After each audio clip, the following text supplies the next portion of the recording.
guys, it's Malcolm from Automotive Addicts, bringing you another vehicle this week. I have the 2020 Toyota Highlander. This is the Platinum trim, which is the top of the line version of the Highlander for this year.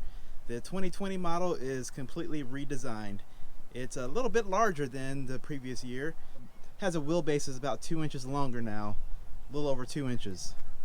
But that provides a little bit more space out back. What they did was improve the cargo area of the new Highlanders, one of the standout points for the redesign. It carries over the engine from previous years, the 3.5 liter V6, it's a natural aspirated V6, made it to an 8-speed automatic transmission. All-wheel drive is optional. Of course, the Platinum version comes in all-wheel drive. This is Toyota's midsize Pride and Joy. This one has a 7-passenger configuration. You can get 8 passengers by having the middle row seats converted to a bench seat. Some of the design cues you can tell for the new Highlander, the new LED tail lights here. You do have a regular incandescent turn signal. Have your LED headlights, auto high beams, LED fog lights, and getting to under the hood.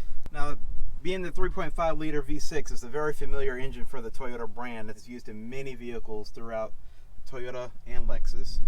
Now, what's to note about the engine cover is actually a piece of foam. It's a pretty thick piece of foam down here that actually acts as a sound deadening.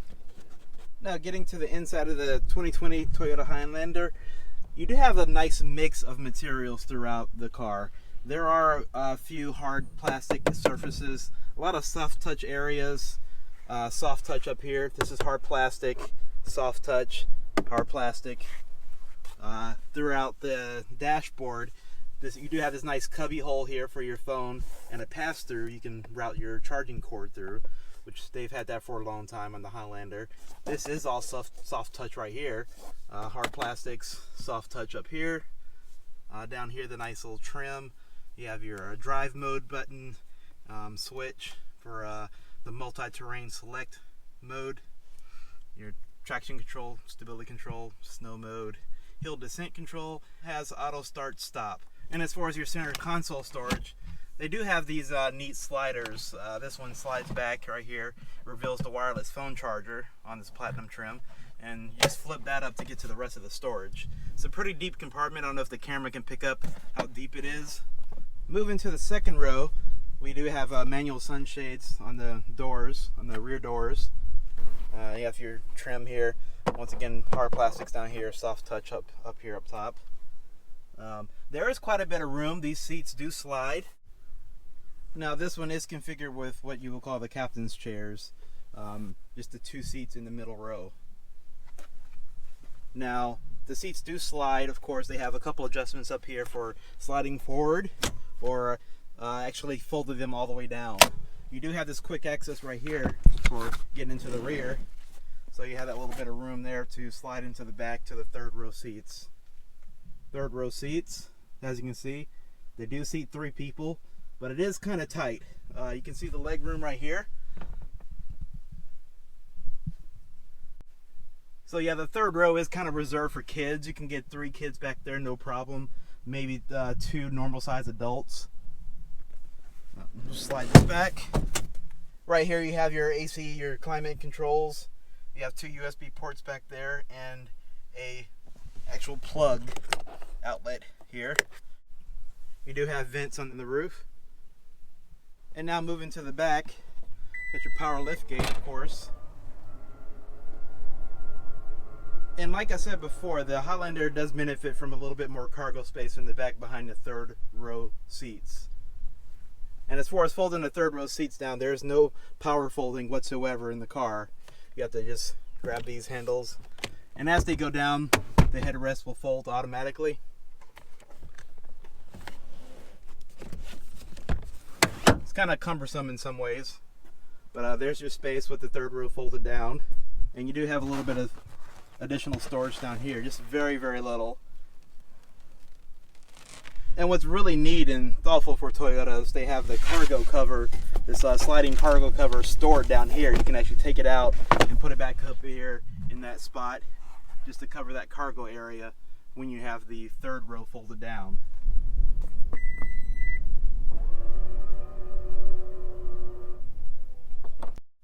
Now jumping into the 2020 Toyota Highlander Platinum, gonna go ahead and start it up. And of course on the dashboard you have a center LCD screen. It's somewhat configurable for the vehicle information. You have your fixed analog RPM gauge on the left, fixed speedometer analog gauge on the right. You do have a heads-up display right here. Heads-up display is very clear, bright. And we move over here to the new infotainment system. Now in the Platinum model you get a larger infotainment screen. This is a 12.3 inch infotainment screen. It's much improved, I think. It's very fast and responsive from the touch controls. It is somewhat configurable. You can move things around. You can slide like the navigation screen and from one end to the other, make it larger. I think it's a more cohesive operation than it was before in the previous years. You do have Apple CarPlay and Android Auto integration now. And you move down here to the climate controls and your ventilated and heated front seats. The second row seats are heated. Down here you do have several USB ports. You have this first USB port that's access to integration for your Apple CarPlay or Android Auto into the system. And then your two charging USB ports.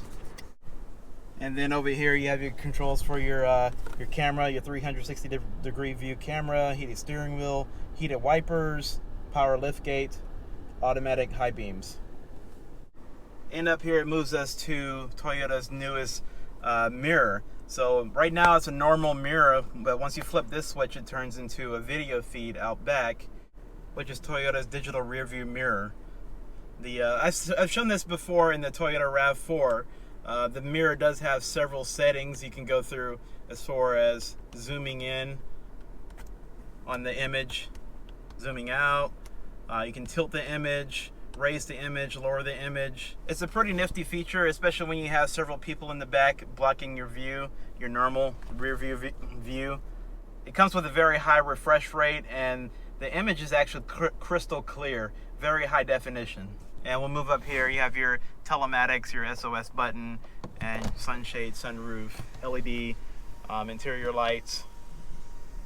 Pretty massive panoramic roof back here. And enough about that. We'll just go ahead and hop on the road and take it for a drive. So setting off in the 2020 Toyota Highlander. This, like I said before, is the Platinum trim. It's the top of the line trim. The Toyota Highlander starts with a base L trim, which starts around $34,000, just over $34,000. Now, moving all the way up to this trim, the Platinum, you're going to get all the features. You're going to get the larger infotainment screen over the standard 8-inch infotainment. This one is a 12.3 inch. Got all the bells and whistles. All in, you're looking at $51,000 as tested for this particular model. It's being all-wheel drive. Now, all Highlanders get the same engine, the 3.5 liter V6. 295 horsepower and 263 pound-feet of torque.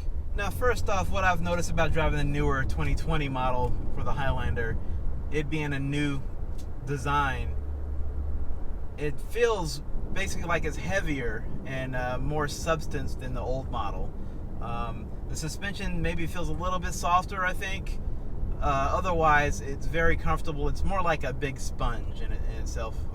Just a quick way of summarizing the whole drive quality of the car. It's a big sponge. Everything about it is soft, which is a good thing for most people. I think that's a good trait for a mid-size 3-row crossover vehicle, a mainstream crossover. The 8-speed automatic transmission is good for shifting. It's very soft in itself as well. You hardly ever feel the shifts. Sometimes the torque converter slips so much you think it's a CVT or something like that.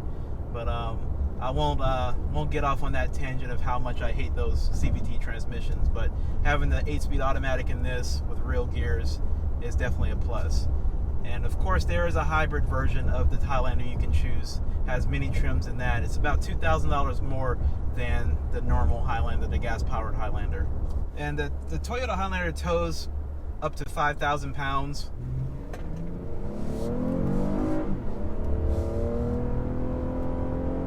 So yeah, like I said, everything about the Highlander is pretty quiet, smooth, but overall it's very composed, very compliant ride quality.